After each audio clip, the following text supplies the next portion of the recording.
కేరళకు వస్తే కేరళలో కేసీ వేణుగోపాల్కి వెంతా వెనుకుండి నడిపించింది రేవంత్ రెడ్డి. సో కానీ అధిష్టానం రేవంత్ మాట లేదు, కేసీ వేణుగోపాల్ని కూడా నమ్మలేదు. సో చాలా ఖర్చు పెట్టాడు, ఇక్కడి నుంచే పంపించారు.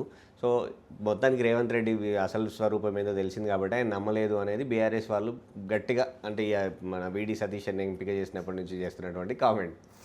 ఎవరి స్వీయ కవిత్వాలు రాసిన ఆ కవి బీఆర్ఎస్ వాళ్ళు అందరూ కేటీఆర్ వాళ్ళకున్న పనే కాదు కదా. వాళ్ళకున్న పని ఏంటిది? ఇప్పుడు ఒక అంటే I don't want use that మళ్ళీ, కానీ సరే కేటీఆర్ వాళ్ళ పార్టీ యొక్క పరిస్థితి ఏముంది అని అంటే ఏదో ఒకటి వాగాలి మనం, వాగకపోతే ఎగ్జిస్టెన్స్లో ఉండమనేటటువంటి పరిస్థితి.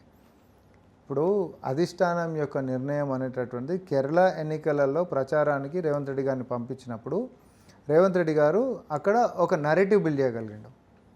ఓకే, ఎల్డీఎఫ్ అనేటటువంటి బీజేపీతో పరోక్షంగా ఎట్లా అయిపోయింది, తర్వాత యూడీఎఫ్కి ఎందుకు బాధ్యత ఉంది, దానికి ఎక్స్పైరీ డేట్ ఎట్లా అయిపోయింది అనేటట్టు ఒక నరేటివ్ చాలా స్ట్రాంగ్గా ఇది ఇంజెక్ట్ చేసేసి వచ్చిండు.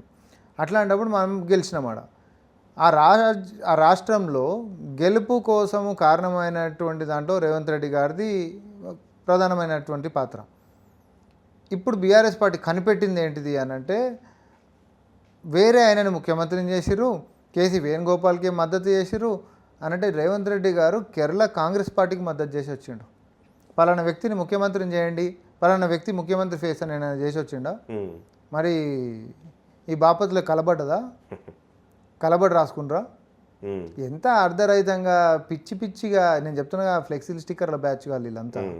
అంతే, ఇదే పనిగా ఏదైనా కానీ ఏం తెచ్చినారు అంటే, అన్న బుడదా చల్లనీకే తెచ్చిన ఈరోజు కూడా నాది అక్కడ మస్తుగా ఉంది అని చెప్పి ఊహించుకొని, వాళ్ళు ఊహించుకొని, వాళ్ళు ఒక సోషల్ మీడియాలో పెట్టుకొని వాళ్ళకు ఏదో సంతోషాన్ని తీసుకుంటున్నటువంటి పరిస్థితిగా వాళ్ళది. ఫైనల్గా ఈ టిమ్స్ హాస్పిటల్కి సంబంధించి చుట్టూ మేమే కట్టాము, కేసీఆర్ ఫౌండేషన్ వేసిండ్రు, మేము పనులు నడుస్తలేము అని చెప్పి చూడడానికి పోతున్నాము అని చెప్పి టిమ్స్ హాస్పిటల్కి ఈరోజు కూడా పోయారు. సో దాన్ని ఎట్లా చూస్తారు? ఇప్పుడు 2022లో మొదలుపెట్టారు వాళ్ళు, 2023 అధికారం పోయేసరికల్లా ఏడాది మీద అయిపోతే కూడా 13% మాత్రమే హాస్పిటల్ని ఫినిష్ చేశారు. ఎంత? 13% మాత్రమే అక్కడ కన్స్ట్రక్షన్ పరిస్థితి. అంటే నరకన సాగుతున్నటువంటి పరిస్థితి. వాళ్ళు మొదలుపెట్టినటువంటి మేమెందుకు చేయాలనేటటువంటి కాదు, ప్రజలకు పనికి వచ్చేటటువంటి పని మనం చేయాలి. వాళ్ళ లెక్క జస్ట్ ఎలక్షన్స్ వచ్చినాయి కాబట్టి ఏదో కనిపించనీకే వాళ్ళు ఆరంభశూరత్వం చేశారు.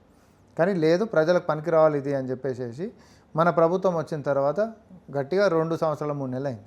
అందులో 6 నెలలు పార్లమెంట్ ఎన్నికలకే వాయి, ఏం దాకా 2 ఏళ్ళు కూడా గట్టి కానట్టు ఈ లెక్క ప్రకారం. అసొంటప్పుడు ఈరోజు హాస్పిటల్ అనేటటువంటిది ఇంత వేగవంతంగా పూర్తయిపోతున్నటువంటి సందర్భంలో వాళ్ళ కడుపులో మంట, కళ్ళకెచ్చి నెత్తురు, ఈ 2 రావడంలో పెద్ద ఆశ్చర్యం ఏమి ఉండదు కదా. అరే ఇప్పుడు నేను ఒకటే అంటున్నా కరుణాకర్, 2014లో అధికారంలోకి వచ్చిన తర్వాత ఎన్ని ఇండ్లు కాంగ్రెస్ పార్టీ మొదలుపెట్టిన ఫినిష్ చేసిరో చెప్పమని ఇచ్చిండ్రా? అదాల బతుకు. నువ్వు వాళ్ళు కూడా మాట్లాడబట్టే. నువ్వు చేతగానట్టుండు. మీరు చేసినటువంటి చరిత్ర కూడా మీ మొక్కలకు లేదు. యుద్ధ ప్రాతిపదికన చేసింది కూలి తెస్తాయి అనేటటువంటిది మీరు నిరూపించినటువంటి మీ చరిత్ర, అంతకుమించి వేరేదేం కాదు ఇక. సో రేవంత్ రెడ్డి గారు ఈరోజు ప్రజలకు ఏమేం కావాలి అని అంటే అవన్నీ మాకు కొత్తగా చెప్పాల్సినటువంటి అవసరం లేదంటున్నాను నేను.